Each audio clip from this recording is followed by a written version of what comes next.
Sois patient et persévérant. L'histoire du jeune homme nous rappelle une vérité universelle, souvent oubliée à l'ère de l'immédiateté. Les grandes réalisations prennent du temps. Le succès, la transformation et la récolte des fruits de nos efforts ne se produisent pas du jour au lendemain. Ils exigent de la patience et une persévérance inébranlable, même lorsque les résultats tardent à apparaître. C'est une vérité que le jeune homme a apprise au prix de nombreuses nuits blanches, de sacrifices douloureux et de moments où l'envie d'abandonner était presque insoutenable. Le temps est un allié, pas un ennemi. Lorsque le jeune homme a décidé de retourner à l'école, lorsqu'il a pris ses livres pour la première fois après des années d'inactivité intellectuelle, il a réalisé quelque chose de crucial. Chaque petite victoire compte, même si elle semble insignifiante. Mais il a aussi compris que le chemin serait long, semé d'embûches et de moments de doute. Les premières semaines avaient été difficiles. Chaque leçon semblait une montagne infranchissable. Chaque nouvelle compétence semblait hors de portée. Mais il avait persisté. Parce qu'il savait que la patience et la persévérance étaient les véritables clés de son succès.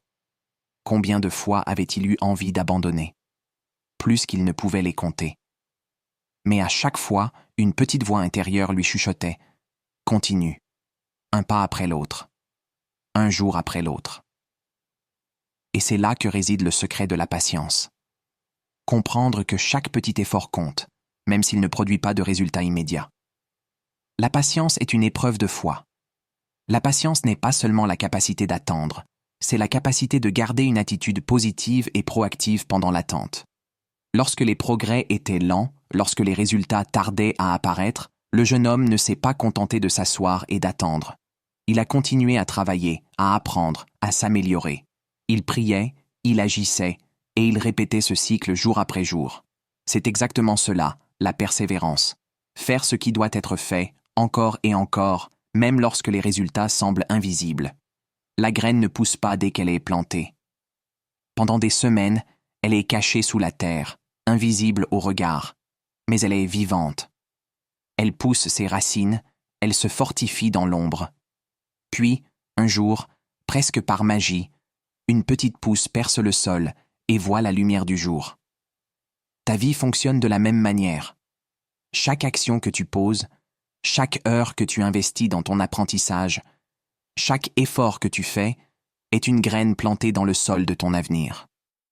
Mais si tu abandonnes avant qu'elle ne germe, tu ne verras jamais les fruits de ton travail. Pourquoi tant de gens abandonnent trop tôt? Beaucoup de gens abandonnent non pas parce qu'ils sont incapables d'atteindre leurs objectifs, mais parce qu'ils sont impatients. Ils s'attendent à des résultats immédiats.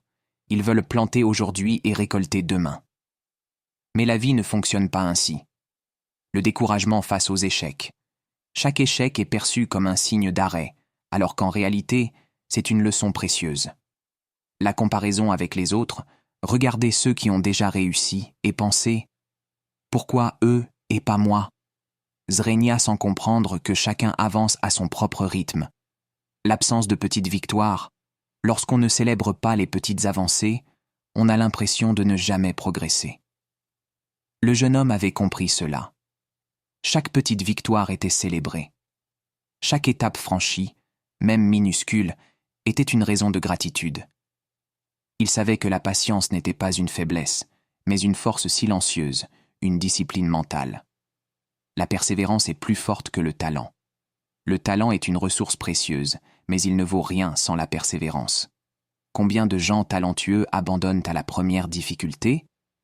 Combien de génies potentiels n'ont jamais atteint leur potentiel parce qu'ils n'ont pas eu la patience nécessaire pour traverser les saisons sèches de la vie? La persévérance, c'est ce qui permet à une personne ordinaire d'accomplir des choses extraordinaires. C'est ce qui a permis au jeune homme de réussir malgré les moqueries, les doutes et les nuits passées à lutter contre ses propres insécurités. Les saisons de la vie. La vie est faite de saisons. Il y a des saisons de semences, des saisons de croissance et des saisons de récolte. Mais chaque saison a son importance et aucune ne peut être sautée. La saison de la semence. C'est lorsque tu travailles dur, que tu apprends, que tu construis. C'est la phase où les résultats sont invisibles, mais chaque action compte. La saison de la croissance. tu commences à voir les premiers signes de progrès. Les petites victoires arrivent. La saison de la récolte.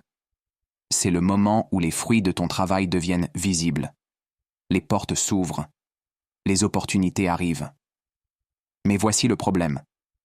Beaucoup de gens abandonnent pendant la saison de la semence. Ils pensent que leurs efforts sont vains parce qu'ils ne voient pas de résultats immédiats. Mais le jeune homme avait compris que la récolte viendrait si, et seulement si, il restait fidèle à ses actions, jour après jour. La patience est un acte de foi. La persévérance est un acte de discipline.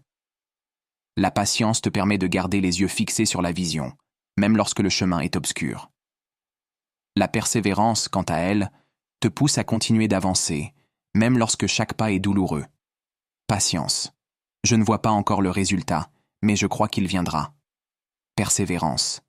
Même si c'est difficile, je ne m'arrêterai pas. Ces deux qualités sont inséparables. L'une sans l'autre est inutile. Des conseils pratiques pour cultiver la patience et la persévérance. Fixe des objectifs réalistes. Divise tes grands objectifs en petites étapes. Célèbre chaque petite victoire. Chaque progrès mérite d'être reconnu. Rappelle-toi pourquoi tu as commencé. Garde ta vision en tête. Évite les comparaisons. Avance à ton propre rythme. Accepte l'échec comme une leçon. Chaque obstacle est une opportunité d'apprendre. Reste discipliné. Crée des routines et respecte-les. Étape 6. Partager, c'est aussi apprendre. Il y a une chose fascinante dans le partage de tes connaissances. Tu apprends autant que tu enseignes.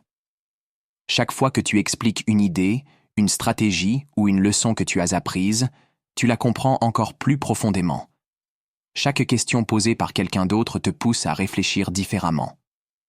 Chaque échange devient une opportunité de croissance. Le jeune homme avait rapidement remarqué cela. Plus il partageait son histoire, plus il réalisait à quel point ses propres leçons étaient précieuses. Plus il répondait aux questions des autres, plus il comprenait ses propres réponses. En enseignant, il continuait d'apprendre. Pourquoi partager ses connaissances ? Dans un monde où chacun court après ses propres objectifs, il est facile d'oublier que le succès véritable n'est pas une destination solitaire. Lorsque tu réussis, tu as deux choix. Tu peux garder ton savoir pour toi-même, construire un mur autour de ton succès et le protéger jalousement. Ou tu peux construire un pont, tendre la main à ceux qui sont encore au début du chemin et leur montrer qu'ils peuvent eux aussi y arriver. Le jeune homme avait choisi de construire un pont. Il savait que sa réussite n'était pas uniquement le fruit de ses propres efforts. Il savait que sans les conseils glanés ici et là, sans les petites lumières qui avaient éclairé son chemin dans les moments d'obscurité, il n'aurait peut-être jamais atteint ses objectifs. Alors, il avait décidé de devenir cette lumière pour les autres. Car voici une vérité universelle. Partager tes connaissances ne te prive de rien. Cela te grandit. L'impact d'un simple partage. Lorsque tu partages ton expérience, ton savoir, et tes leçons apprises à travers tes échecs et tes victoires, tu deviens une étincelle pour les autres. Une simple conversation, un simple conseil, ou même une petite histoire racontée au bon moment peut transformer la vie de quelqu'un. Le jeune homme avait commencé modestement. Il n'avait pas attendu d'être parfait, ni d'avoir toutes les réponses.